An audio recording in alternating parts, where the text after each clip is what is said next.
अगर आप भोजपुरी इंडस्ट्री को थोड़ा बहुत भी जानते हैं तो दोस्तों आपको जानकर बहुत ज़्यादा खुशी होगी कि हमारी भोजपुरी इंडस्ट्री की जो किस्मत है ना वो एकदम से बदलने वाली है।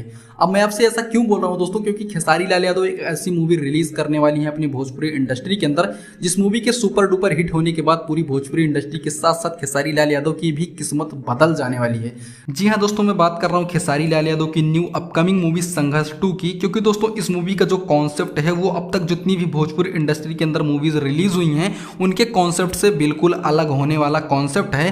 क्योंकि दोस्तों इस मूवी के अंदर हीरो को एक हीरो की तरह नहीं बल्कि एक विलन की तरह हमको इंट्रोड्यूस किया गया है। बिल्कुल उसी तरह से दोस्तों जिस तरह से केजीएफ मूवी के अंदर रॉकी भाई को हमको एक हीरो की तरह नहीं बल्कि एक विलन की तरह इंट्रोड्यूस किया गया है। और दोस्तों हमें मिली जानकारी के हिसाब से ये भी पता चलता है कि जो संघर्ष 2 की स्टोरी है वो दोस्तों काफी ज्यादा मैच करेगी केजीएफ 2 की स्टोरी से। अब मैं आपको ऐसा क्यों बोल रहा हूँ वो आपको मैं आगे वीडियो के अंदर बताने वाला हूँ। और मुझे लगता है दोस्तों संघर्ष 2 पहली ऐसी मूवी है जिसके अंदर साउथ इंडस्ट्री की हीरोइन को कास्ट किया गया है। जी हाँ दोस्तों, इस मूवी के अंदर भोजपुरी इंडस्ट्री की किसी भी हीरोइन को एज अ मेन रोल के लिए नहीं कास्ट किया गया है। इस मूवी के अंदर दोस्तों साउथ इंडस्ट्री की सुपरस्टार मेघाश्री को कास्ट किया गया है। अब दोस्तों इस मूवी के अंदर अगर मेघाश्री को कास्ट किया गया है तो जो मेघाश्री का प्राइस रहा होगा मूवीज को बनाने का वो भोजपुरी इंडस्ट्री की जो हीरोइन है उनके प्राइस से कई गुना ज्यादा रहा होगा। और दोस्तों प्रोड्यूसर तभी इतना ज्यादा पैसा पे करता है किसी हीरोइन के लिए जब उसको विश्वास होता है कि उसकी मूवी सुपर डुपर हिट होने वाली है। जी हाँ, संघर्ष 2 एक सुपर डुपर हिट होने वाली मूवी है।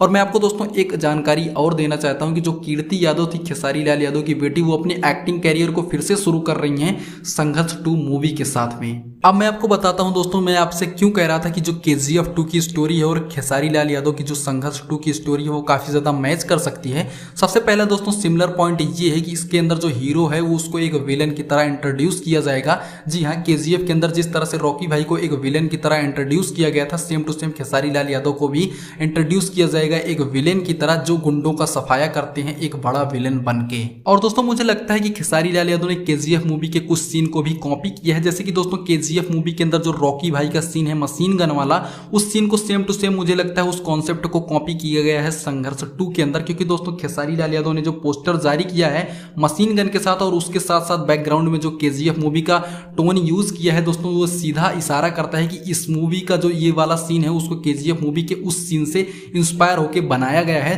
तो मैं ऐसा करता हूं दोस्तों ये जानकारी आपको जानकर काफी ज्यादा खुशी मिलेगी कि हमारी भोजपुरी इंडस्ट्री के अंदर दोस्तों अब केजीएफ जैसी मूवी का बनना स्टार्ट हो चुका है। मैं ऐसा करता हूं दोस्तों खेसारी लाल यादव की ये मूवी जो है सुपर डुपर हिट के साथ साथ ब्लॉकबस्टर हिट रहे। मैं ऐसा करता हूं दोस्तों एक ऐसी दमदार मूवी बनाए खेसारी भैया जो भोजपुरी इंडस्ट्री के साथ साथ अलग भी इंडस्ट्री में अलग अलग लैंग्वेज में डब करके वायरल की जाए, मतलब रिलीज की जाए, जिससे दोस्तों हमारी भोजपुरी इंडस्ट्री की रिस्पेक्ट और भी बढ़ जाती है। दोस्तों इसके बारे में आप क्या सोचते हैं हमको कमेंट करके जरूर बताइए कि क्या दोस्तों खेसारी लाल यादव की जो संघर्ष 2 मूवी है वो सुपर डुपर हिट होने वाली है, येस या नो हमको कमेंट में जरूर लिखिएगा, जिससे मुझे भी पता चले कि खेसारी लाल यादव की जो संघर्ष 2 मूवी रिलीज हो रही है उसको लेकर ऑडियंस के अंदर किस तरह का एंगेजमेंट बना हुआ है।